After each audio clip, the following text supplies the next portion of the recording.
दोस्तों, जब हम बच्चा शब्द सुनते हैं तो हमारे दिल में कुछ भाव आने लगते हैं, जैसे प्यारे, मासूम, कोमल और कभी कभी थोड़े नटखट। और अब एक दूसरा शब्द सोचिए, सीरियल किलर, जिसे सोचने के बाद दिमाग में खून, कत्ल, पता नहीं क्या क्या वाहियात चीजें आने लगती हैं। अब दोनों शब्दों को एक साथ जोड़ दे तो बच्चा प्लस सीरियल किलर, तो दिमाग ही घूम जाएगा। लेकिन दोस्तों, आज की कहानी ही कुछ ऐसी है जिसमें ये दोनों शब्द जुड़े हुए हैं, यानी एक बच्चा जो सीरियल किलर है। जी हाँ दोस्तों, आज की कहानी है दुनिया के सबसे छोटे सीरियल किलर की, जो कानून के पन्नों में दर्ज है। साल 2008 के बाद अब तक ये अनचाहा खिताब भारत के एक बच्चे के नाम है, जिसका नाम है अमरजीत सदा। ये कहानी आपको सोचने पर मजबूर कर देगी कि हमें अपने बच्चों की तरफदारी करनी चाहिए तो कितनी करनी चाहिए, हमें अपने बच्चों की गलतियों पर पर्दा डालना चाहिए तो किस हद तक डालना चाहिए। इन सब सवालों के जवाब मैं आपसे कमेंट बॉक्स में जरूर चाहूंगा। तो चलिए शुरू करते हैं आज की कहानी। दोस्तों, इस कहानी की शुरुआत होती है बिहार के बेगूसराय से। बेगूसराय में एक गांव है मुसहरी, एक सामान्य सा गांव जहां पर ज्यादातर लोग अपना पेट पालने के लिए दिहाड़ी मजदूरी करते हैं। एक ऐसी ही मजदूर दंपत्ति जिसके घर साल 1998 में एक लड़के का जन्म हुआ। नाम रखा जाता है अमरजीत सदा। लेकिन ये भारत देश है दोस्तों, यहाँ एक नाम काफी नहीं है, यानी घर वाले या जान पहचान वाले कोई ना कोई दूसरा नाम रख ही देते हैं।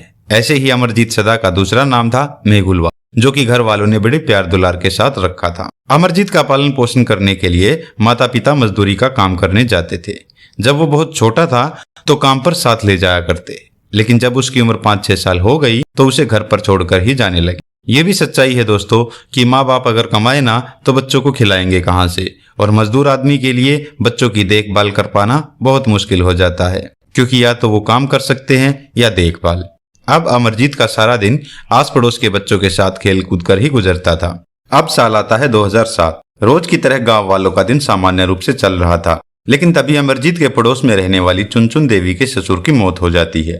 उनका अंतिम संस्कार करने के लिए गांव के लोग व चुनचुन देवी के घर वाले शमशान की ओर चले गए थे, और चुनचुन देवी अपनी 6 महीने की बेटी खुशबू को पास में ही बने एक खपरेल नुमा प्राइमरी स्कूल के बरामदे में टहला रही थी। तभी बच्ची रोने लगती है, तो उसके रोने की आवाज सुनकर पास में ही खेल रहे अमरजीत ने कहा कि चाची लाओ, आप खुशबू को मुझे दे दो, मैं इसे चुप करा देता हूँ। और उस बच्ची को ये कहकर अमरजीत ने अपनी गोद में ले लिया और इधर उधर घुमाने लगा, तो बच्ची चुप हो गई।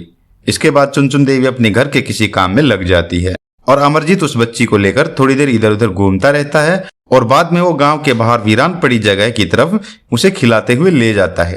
बहुत देर हो जाती है, लेकिन अमरजीत वापस नहीं आता। ना ही वो छोटी बच्ची कहीं दिखाई दे रही थी। उस महिला ने सारा गांव छान मारा, ना ही अमरजीत का कहीं पता चल रहा था, ना उसके लड़की का। आखिरकार अमरजीत शाम को घर वापस आता है।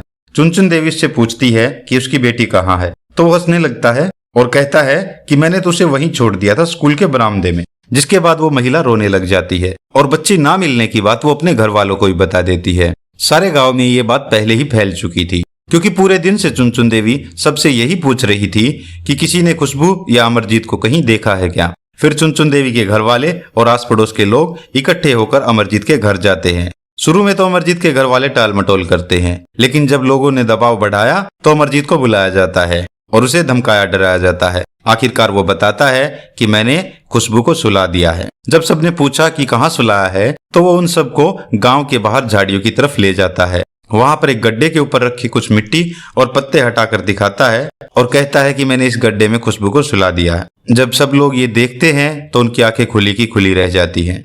चुनचुन देवी चीख कर रो पड़ती है, क्योंकि खुशबू को अमरजीत ने मार दिया था। उस गड्ढे में उस बच्चे की लाश पड़ी थी।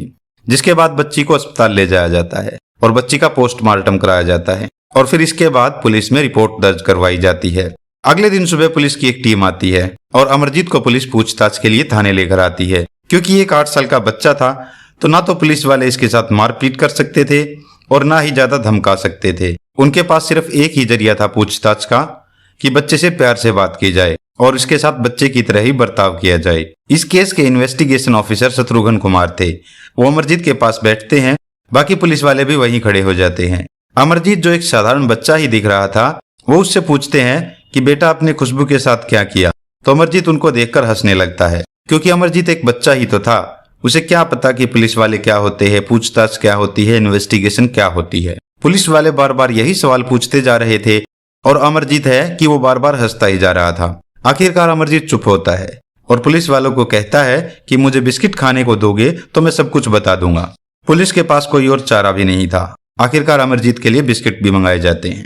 अब अमरजीत बिस्किट खाते खाते बताना शुरू करता है। फिर वो बताता है कि मैं खुशबू को चुन चुन चाची से लेकर खेतों की तरफ चला गया था और वहां मैंने खुशबू को सुला दिया। पुलिस ने जब पूछा कि कैसे सुलाया, फिर अमरजीत ने जो बताया वो पुलिस वालों के लिए किसी इलेक्ट्रिक शॉक से कम नहीं था। अमरजीत बताता है कि मैंने खुशबू को जमीन पर लेटा दिया और उसे जोर जोर से थप्पड़ मारने लगा। फिर वो जब रोने लगी तो उसकी आवाज कोई सुन ना ले, तो इसके लिए मैंने उसके मुंह में ढेर सारा रेत भर दिया। फिर कुछ देर पीटने के बाद मैंने उसका गला दबा दिया और फिर भी वो चुप नहीं हुई तो मैंने उसे पत्थर से मारकर सुला दिया। पुलिस वाले जैसे कुछ पल के लिए कुछ समझ ही नहीं पा रहे थे कि ये बच्चा ऐसे कैसे कर सकता है। तभी उन पुलिस वालों में से एक ने पूछ लिया कि कभी किसी और को भी ऐसे सुलाया तुमने? और अमरजीत का यह दूसरा जवाब पुलिस के बिल्कुल होश उड़ा देने वाला था। अमरजीत का जवाब था, हाँ, मैंने अपनी छोटी बहन को और मेरे चचेरे भाई को भी ऐसे ही सुलाया था। किसी को यकीन ही नहीं हो पा रहा था कि इस छोटे से मासूम से दिखने वाले बच्चे ने अकेले खुशबू को ही नहीं मारा, इसने बाकी और 2 बच्चों को मारा है। यानी ये तो एक सीरियल किलर है। फिर पुलिस पूछती है कि तुम्हारे घर पर किसी को पता है इस बात का? अगला जवाब भी चौंकाने वाला ही मिलता है कि हाँ, मेरे माँ बाप को इस बात का पता है। फिर पुलिस वाले हैरान परेशान होकर अमरजीत के घर वालों को बुलाते हैं। उसके माँ बाप के साथ उसके कुछ रिश्तेदार भी आते हैं। तब पुलिस के सामने अमरजीत के माँ बाप पहले तो मना करते हैं, फिर थोड़ा धमकाने पर सारी सच्चाई बता देते हैं। वो बताते हैं कि साल 2006 में अमरजीत ने अपने 6 साल के चचेरे भाई को बिल्कुल इसी तरह से मार दिया था। इसके 7-8 महीने बाद अमरजीत ने अपनी छोटी बहन, जो अभी 1 साल की भी नहीं हुई थी, उसे भी इसी तरह से मार दिया। क्योंकि इन सभी घटनाओं के दौरान सिर्फ अमरजीत को इनके पास या इनके साथ देखा गया था, तो सबको पता चल जाता है कि ये काम अमरजीत ने ही किया था। लेकिन ये दोनों बच्चे एक ही परिवार के थे, इसीलिए घर वालों ने और बाकी रिश्तेदारों ने मिलकर इस मामले को यहीं दबा दिया था और कहा कि बच्चा ही तो है, गलती से कर दिया होगा। लेकिन इस बार जो मामला था वो बाहर के बच्चे का था। अब ये साबित हो गया था कि 8-9 साल का लड़का, जो अभी तक एक बच्चा था, अब वो एक सीरियल किलर बन चुका है। दुनिया का सबसे कम उम्र का सीरियल किलर। जब अमरजीत को मनोवैज्ञानिकों के पास ले जाया जाता है, तब मनोवैज्ञानिक उसका अध्ययन करते हैं और बताते हैं कि ये बच्चा एक प्रकार के मानसिक रोग से पीड़ित है, जिसका नाम है कंडक्ट डिसऑर्डर। ये बीमारी खासकर उन बच्चों में मिल सकती है जिनके माता पिता ज्यादा आक्रामक या कहे तो एग्रेसिव व्यवहार के हों। यानी ये जेनेटिक रूप से भी बच्चों में हो सकती है, या फिर जिन बच्चों को बात बात पर ताना दिया जाता है या किसी प्रकार के काम में बार बार फेल होने पर या असफल होने पर उन्हें डांटा या धमकाया जाता है, तो ये डिसऑर्डर किसी बच्चे में इस तरीके से आ सकता है। इस मानसिक रोग की खास बात ये होती है कि जिसे भी ये होता है, जब वो किसी दूसरे इंसान को तकलीफ में देखता है, दुख में देखता है, तो उसे खुशी मिलती है। और जहां तक किसी को तड़पा तड़पा कर मारने की बात आ जाती है, तो इसका मतलब है कि उस रोगी को हद से ज्यादा खुशी मिलती है। बस यही कारण था अमरजीत के द्वारा उन सभी बच्चों को मारने का। फिर साल 2008 में अमरजीत को कोर्ट में पेश किया जाता है, जहां पर जज को भी यकीन नहीं हो रहा था कि कोई 7 से 8 साल का बच्चा ऐसा भी कर सकता है।